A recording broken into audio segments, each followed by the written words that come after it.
Let's take a look at Jello's list, as we haven't had a chance to take a look at that one yet. Now, you listed a few Rakano decks over the course of the day, so this isn't going to be totally 100% new. But as I've mentioned a couple times before, I do think that the fine choices in the exact composition of a given deck make a pretty big difference in how it plays out in various matchups, and those tech choices really do matter. So to begin with, I'm here. You're here now. Okay. And in case you're wondering, Jello has 27 power. We want to keep checking how much power in these Rakano decks. Yeah, not a savage like the other ones that just This one's up to 6/5 drops. Yep. Oh God, it's incredible. Yes. All right. Well, go ahead with your. I'm just here to say numbers. And complain about how little power people are playing. I understand. Yep. But some of the things that we're seeing in this list compared to some other ones, no Inspire, which is interesting omission. 4 Finest Hours. Once again, as I said, this has been a real big change in these lists recently, that everyone is paying all Finest Hours all the time nowadays. We also have 4 Silverwing Familiars. Oh, yeah. Once upon a time, this was a standard 4-off in every version of the list. So why is it that these have kind of fallen into favor? The big thing was Gilded Glaive, I think, was what hurt it. Also, I guess because Silverwing Familiar has been notoriously weak to weapon removal, although now you're playing more Finest Hours. But yeah, the Gilded Glaive nerf, I think, was the biggest reason, right? And I guess the plate getting moved to 5 at one point hurt Familiar as well. But yeah, this is kind of a throwback. 4 Familiars, 4 plates, right? This is 3 or 4 months ago all over again. Interestingly enough, only 3 Hammers of Might, not the full 4 as well.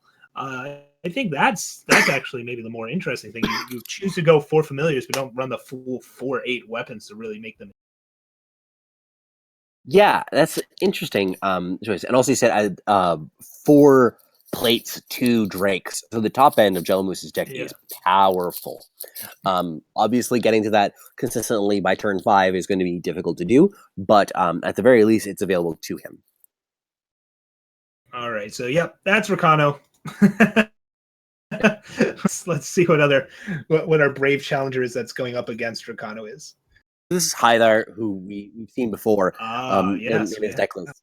But I think that this list is fairly well tuned against Rakano. The fact that it has the District Infantry is actually surprisingly good in this matchup, because you're able to lay down early beats, and a 3/3 beater on turn 1 is bigger than anything than the Rakano deck can do.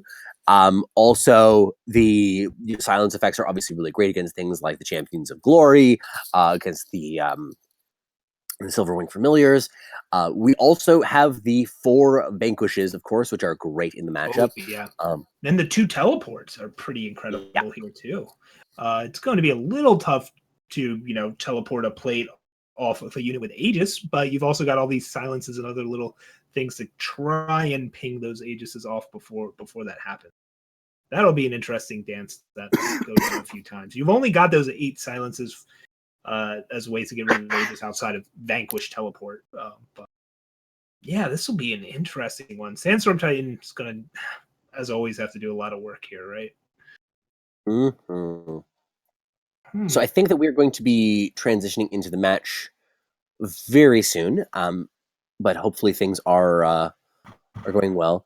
Just looking a look at Jello Moose's thing here. Apparently he has 8 copies of Martial Ironthorn. Interesting choice.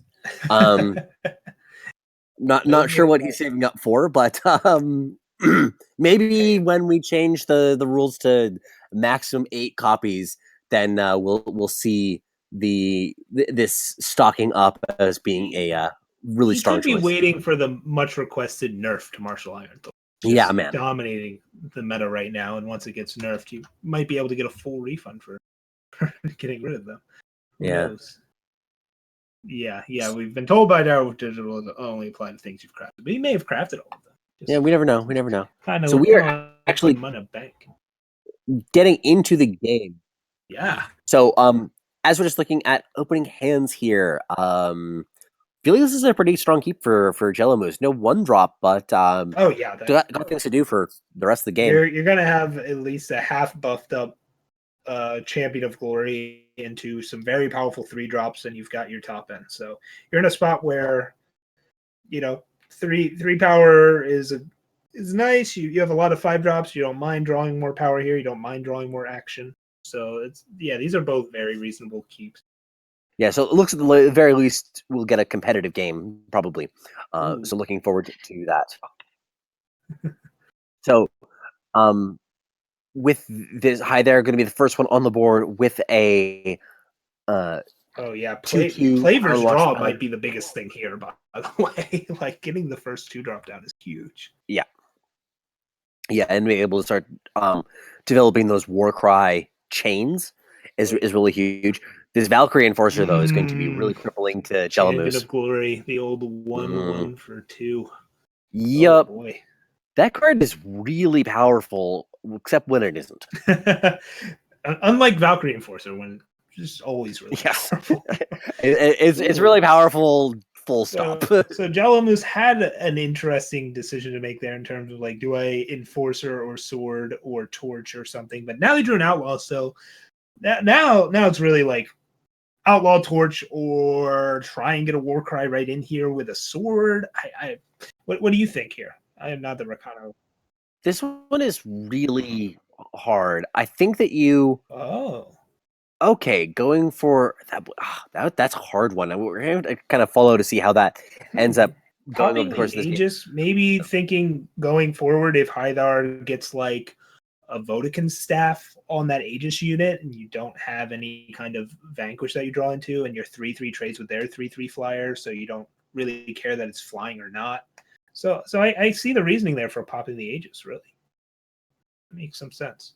Ooh, 5-drops are here. So I think that this is my goodness, there's a lot of hard choices over the course of this game. Attacking you with the 1/1.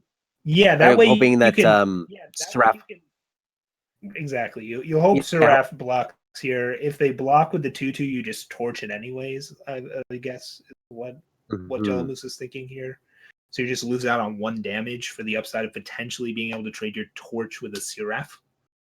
Well, he is also playing the 4 finest hours, so maybe just trying to bluff in some damage as well. Yeah, that's true. Because you wouldn't want to trade your Seraph or your Crown Watch Paladin for a finest hour from this position.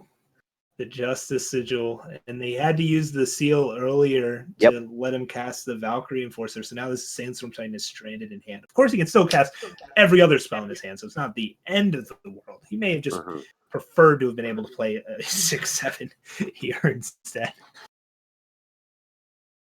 All right, and Jalamoose does not hit the 5th power. He'll have to play a Sword of Ikaria that trades with one of these while throwing away a unit, and sometimes that's what you have to do as Rakano, right? Yeah, now do you block the 1/1 or the 2/2 from this position? Or neither? The 1/1, because I think you still have to respect finest hour, I suppose. Yeah. Like that would be like if you lose your Copperall lead to a finest hour there, you at least want to take the unit with it. Yeah, I guess at this point you just kind of like as either you're like, okay, I'll take a 2-for-1. That's fine. Now that being said, plate on this Outlaw is going to be a problem at some point, except Haidar has teleport. Also has uncastable Sandstorm type. Ooh. Yeah, I like this block from Haidar, making him have it. I like the attack from Jalamoose too. I think both just good lines everywhere. Just bash things, keep this board super manageable. And you see players just really aggressively trading off resources here because they just know that the opponent can kind of snowball out of control given the opportunity. And Haidar staying aggressive, attacking a Rakano opponent when they have a Warcry unit in play. He thinks this clock is fast enough to justify that attack, even though he could sit back and hold up Stand Together. Of course, Stand Together just gets trumped by Finest Hour anyways. So, well, I think that he knows that the teleport is a really great tool here because one of the best ways for him to get ahead is to use the plate or something like that. But the fact that the teleport can blow that out is no joke. I actually don't like this choice to go with the smaller Titan here. The reason being he's playing around like what Vanquish, I suppose. You want your bigger Titan to live, but the upside to playing the bigger one is your opponent could actually die because you played the bigger one because of the stand together. I think that point of damage could be more relevant than like trying to protect your really big one. Yeah, I can see large that. Valkyrie Enforcer here instead of a plate or a Drake. Yeah, that's respectable. Get a large 6/6 flyer play. Of course, now Titan can ground it again if he so chooses. I think It's gonna be. you play Titan Pass, you attack with the 5/6 first and maybe try and get him with the stand together. Do you swing with both? This one's hard. You know that they can't have too many tricks because of the way that he's been playing the game recently. I don't know if it's so aggressive to use teleport here, but at the same time, it's not like they can replay that unit next turn and replay one of their big 5-drops, right? They're on 5 power. So yeah, this effectively clears the board, presents 2 lethal units that Jelamus has to deal with, and they can't vanquish those. So I love this play by Hyder. Just turning the table on Rakano and just being like, you've got clunky spells in hand, there's no way you're recovering. Yeah, I don't think that there's anything that recovers in there. Really well done, recognizing that. Hi there, recognize I am the beatdown here. I can close this out. I have the big units and I can keep them off balance. Yeah, I think this is very much the type of game, like the type of matchup where you have to decide based on the composition of the draw, like what is my role in this game? What is my role in this matchup? Because it's not something that's like a universal, who's on the front foot, who's on the back foot. Like it's not a natural control versus beatdown type matchup. It's definitely one that you have to be trying to posture and decide what your timing and look at how the composition of the games are mapping out. I think there's a lot of players in that situation and be like, oh, I'm not supposed to use teleport here because I haven't played on anything yet. I'm supposed to use teleport to just get rid of the unit when it gets attached. And Hyder recognizes, well, they can't even play a unit and plate next turn, so it's effectively removing plate a turn sooner, and I just get to kill my opponent, which is really nice upside. And it's important for players to recognize that, like, yes, a spell may have an intended purpose, but its teleport is actually notorious for this in a lot of games where there may be a best use for it, but there's also a lot of okay uses for it that you need to recognize when they come up. And that's a sign of some really good play. Yeah, that it's probably the this cheap meta effect, this chief effect that I would classify as being this, versatile, not hugely powerful, but definitely has some really moments of great power that you have to find the way to get the most mileage out of it given a given board state. And that you can't, like, sometimes just having it as being a deal 6 effectively is more than enough. But here we are moving on to the sideboards. Is there anything in particular that stuck out to you in either of the sideboards that you were interested in bringing in or taking out? Yeah, that's like, So from the Combray aggro side, do you bring in the decays? Like it's. I don't think I do. I don't think I do either. I think you just try and out unit them. Like a lot of times they're just going to be putting these weapons on units with Aegis, so decay doesn't do anything anyway other than be a really expensive way to pop Aegis. And all right, well, we're going back in and we're going to find out because I think decay is the card that a lot of people look at like, oh, Rakano plays attachments, but is that actually what you as Combray aggro wants to be doing, playing something reactive like decay instead of just being as proactive as possible in this matchup? Yeah, that's something that's just been this ongoing theme that we've been talking about over the course of this broadcast, is when is it better to have the more reactive sideboard cards versus the more proactive plan. Jelamus sending back a hand that's just a little bit slower, power heavy than he'd like. It's getting back a hand that is a little power light, but definitely has a lot of good stuff to be doing. Yeah, this is if I draw that 3rd power and hey, I'm on the draw with a 2-power hand, that bodes well. Like this can do some powerful things. Hi there, winning the coin flip essentially both games with being able to be on the play is just so big, right? You can't really understand how big it is in this kind of matchup. Yep. Ooh, there's a little heavy on the power this draw, and Jello Moose got his third. Can't cast Enforcer, but Jello Moose got to be pretty at the top of the deck cooperating. Yeah, it could be worse for sure. I don't know what you do here from Jello Moose's position. You just we can just pass. Just build set up up something. The war cries. Yeah, wait to be able to sword and torch or play a hammer. I think you're okay with sitting for one. So Hi There did bring in the decay, at least one copy. So we'll see how much work that's able to do over the course of this game. As I said before, I'm not crazy about it. In that matchup, at least maybe one can do some reasonable work. Hi There does call the attempt to kind of bring in some damage, via the maybe bluffing a finest hour, but Jello Moose calls him on it. Jello Moose just sending this to its death. Although Hi There has to be careful about a finest hour here, right? He has no recourse for it. So this is the old, do they have torch? Do they have sword? Do they have finest hour? And Hi There's like, look, if they have finest hour, it's going to be really hard to win this game. Well, I think that with Jello Moose, he's sensing some weakness in Hi There's hand. Because he hasn't been developing any interesting units over the course of the game. So the idea of kind of trading 2 for 1 here is I can see why it would be appealing. And Decay, absolute dagger here, saves the Seraph. Incredible. Wow, you can't draw that up much better than Hi There. Yeah. Jello was absolutely punished for going for the sword instead of the torch. But I think it's totally reasonable to go for sword there, get that extra war cry, uses up your power better. Torch is such a valuable card to hold on to when you're tight on power anyways. You can't anticipate a decay there, but that was absolutely backward. And now if you're Hi There, do you just vanquish and put the pedal to the metal here? I think that I do, because they're like all of the Warcry triggers have been used up, right? Like all of those are accounted for if you've been counting them. I know that I try to usually count them, and as of right now, that's everything. But at the same time, that I'm okay. So what do you do from Jello Moose's opposition? Got that second justice. Yeah, Hi There's in the position where I guess he realizes Sheriff's his only unit here, and he just needs to hold on to it for dear life and hope that you get to activate it for 8. But in the meantime, hope to get to 8 power.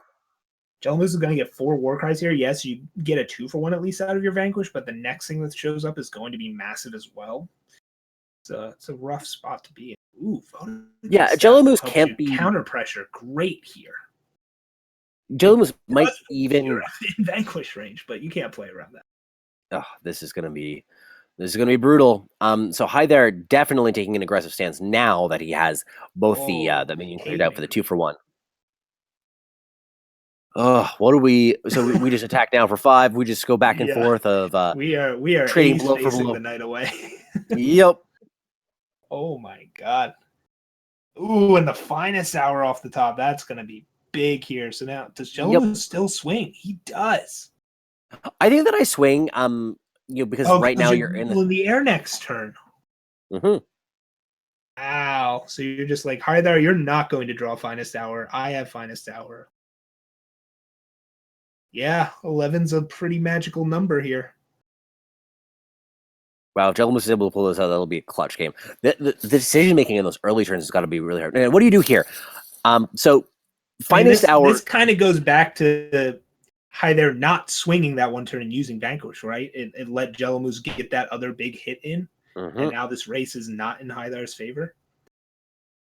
Now we don't know how the top of the decks are going to coordinate either. This block. This block is really hard. If you're Jello Moose, I think by attacking the way you attacked, I think you made your bet. You say that there's no finest hour in here. Like right now, you're playing around stand together by blocking there, which I actually really like. But I think that you have to just say I can't beat it because the path that I've taken has decided that I have to win this way. There's no way you block Seraph there. If you made that attack with Drake, you made up your mind a turn before that I'm going for this line 2 lethal, and my opponent's not going to have it. Jello Moose did that, stuck to it, and wow. Yeah, when you're going back and fourth hitting, missing that one hit, that one turn can just spell the end for you, right?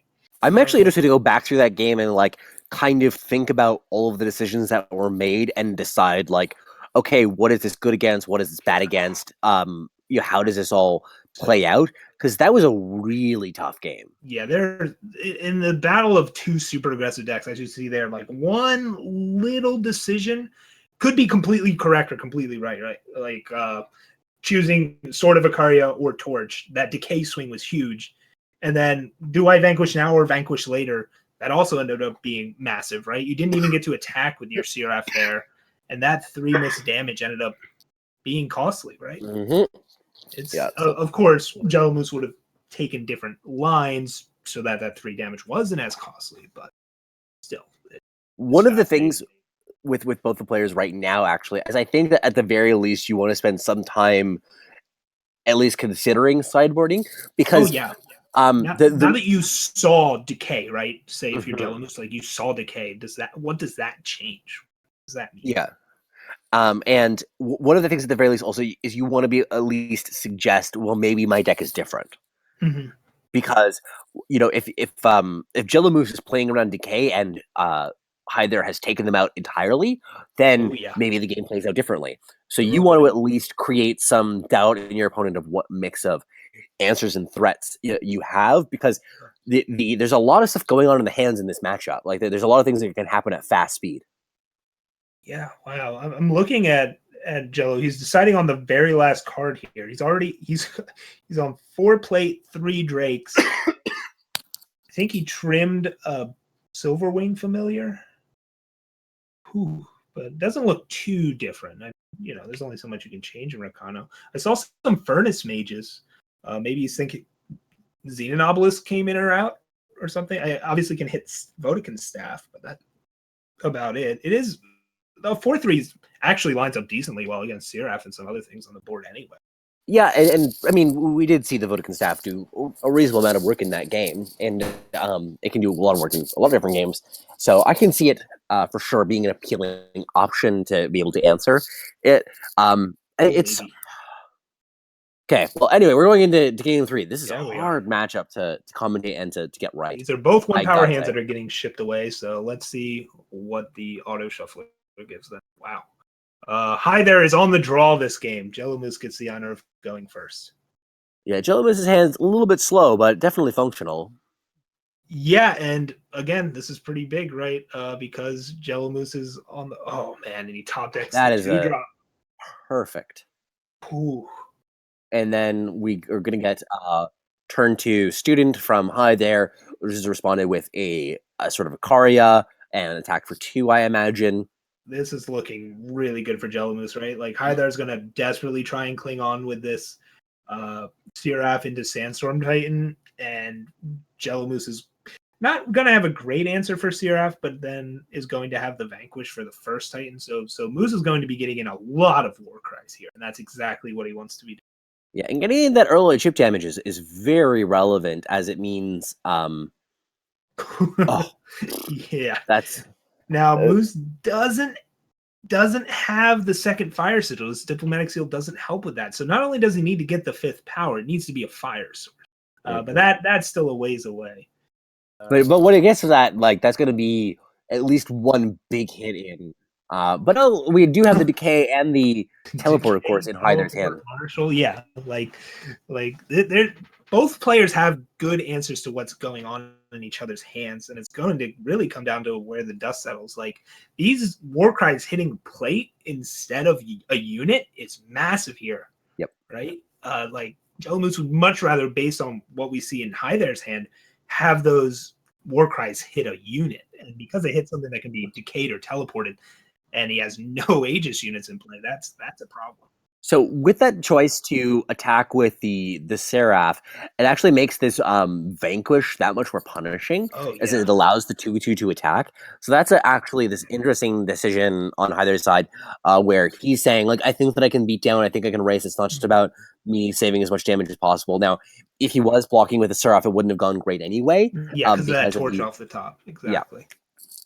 Or maybe he just says this isn't a matchup about blocking. This is a matchup about smorking. And Hyther's going back in again. Yeah, I like it. I mean, and I don't blame him because it is something that the matchup can. I find in general trying to plan to block against Rakano can be problems. All right. Well, a big hit's coming in here. He does get the fire sigil for Deep Forge Plate if he goes for it. Think you do. I'm actually looking at 2-for-1 yourself versus the Titan hit for and 5. just hit in and wait on the plate. Of course, the problem is that's going to allow High there to have teleport, decay, desert marshal all up next turn, which is going to lower the effectiveness of plate when it finally does come down. Where at least here you're going to get one hit in with it. That's also not great. This is another really tough turn of what the hell do I do from Jello Moose. Yeah. Okay, so you can 2-for-1 yourself, get in 5 damage. The alternative is that there's been you have no idea about what's in Hyther's hand because he's played power every turn, I think. Maybe missed one turn. So he has at least some spells in hand, probably. And there's a reasonable chance some of them are reactive. So that suggests that Deep Forge Plate has a reasonable chance of being answered at some point. I don't know how much you can. I feel like with the way this game's going, you might just have to go, I'm going to plate this unit and make you deal with it. But it looks like Jelamus is hoping maybe by slow rolling he finds a unit with Aegis to put this plate on, which may be a bit safer, and you still get a Warcry here. But man, that is a really tough turn. It is hard. And that is also one where I mean, that the decay is going. Well, I think you have to. That you have to get that Titan off the battlefield at some point, right? So now, and now High there wisely doesn't attack here, so you can Desert Marshal this unit. Jelamus doesn't even play the plate; just holds the torch. Huh. Wow. He kind of reads the Marshal here, I guess. I think you have to read something there because he doesn't attack with a 3/4, and he's been so aggressive with it up till now. So now he goes to torch it. And do you teleport your Seraph here? You have the decay, so you already have the answer to a weapon, right? So you use teleport to save Seraph? I mean, it's silenced. But it's still a 3/4. It's true. Like, what are you doing against this Rakano Outlaw if you're just holding on to this teleport still? Your 2/1 can't block it. Yeah, I think that's really well done by Hythar. Yeah, I can definitely see that. It's a hard call because 3/4 vanilla is not exciting. It's not, but it's necessary, right? It's true. Like, because the only other thing you need teleport is to blow out if they equip something, but you have decay, and this is just insane, right? This is absolutely insane. This is what Hythar wanted. This is game, I imagine. It's going to be very hard for Jelamus to come out of this, but Hythar's flooding and this Seraph is silenced. And Jelamus got a couple war cries there. Yeah. But that fire sigil is not what Jelamus Jelamus does have one more turn of stand together. Stand together is rough. Doesn't have lethal. It goes up to 7. I think I just fired off here though. You fired off because it makes both units lethal next. Yep. Yeah, and this looks over for Jelamus. Maybe a very large Silverwing familiar. No. Yep, double vanquish. All right, and Hythar takes it. That was a good game. Ooh.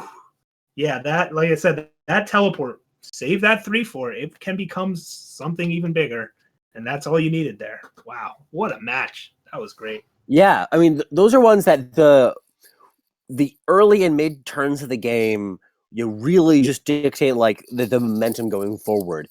Both players have opportunities for trying to set up 2-for-1s, trying to set up for getting in big bursts of damage. Now, the way in which the resources lined up, I feel as if so Jelamus had 2 vanquishes late in the game that he didn't really do anything with.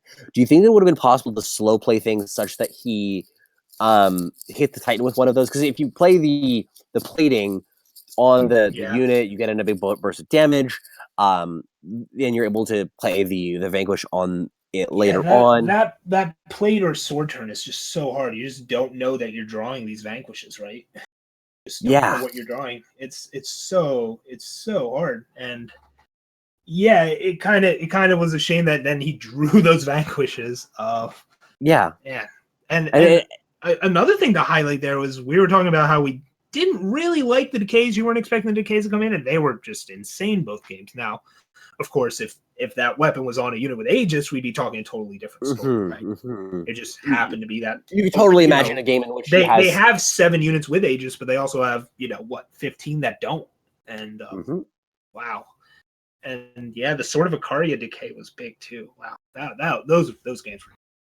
It is just something that I imagine it's really hard because to figure out which of these is right in terms of the way that you approach the matchup, especially because there's a lot of diversity in Rakano builds, and the specific composition of the build makes a big difference in exactly how aggressive versus passive versus like tricky you want to be.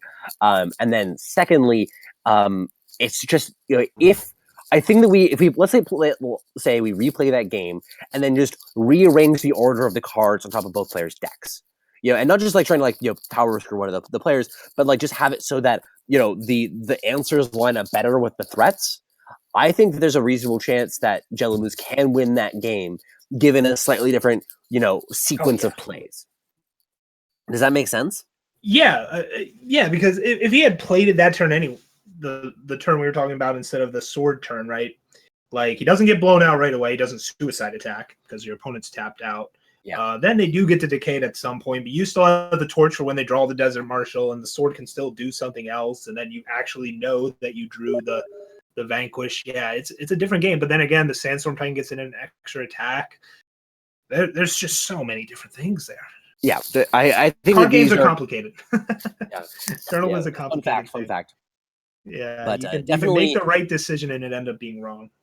Well, this is also one of the many evidences that aggro's decks are not just mindless smork fests, which some people like to pretend that they are. There's some real decision making that's taking place, and it'll make the difference of winning you. Yeah, I like to say that aggro decks make less decisions than controller mid range decks, but they make much more important. Right, you just get punished so hard for incorrect sequencing and that you can't really afford to lose out on that. You need to keep that momentum going. You need to maximize the limited resources you have in an aggro deck. You're going to run out of them. You need to make the most of them. And any one little wrong decision can just throw that. So with that, I imagine that we will be going off to a break. So I'll let you guys know as to what's happening as soon as we know it. So love you all and talk to you soon.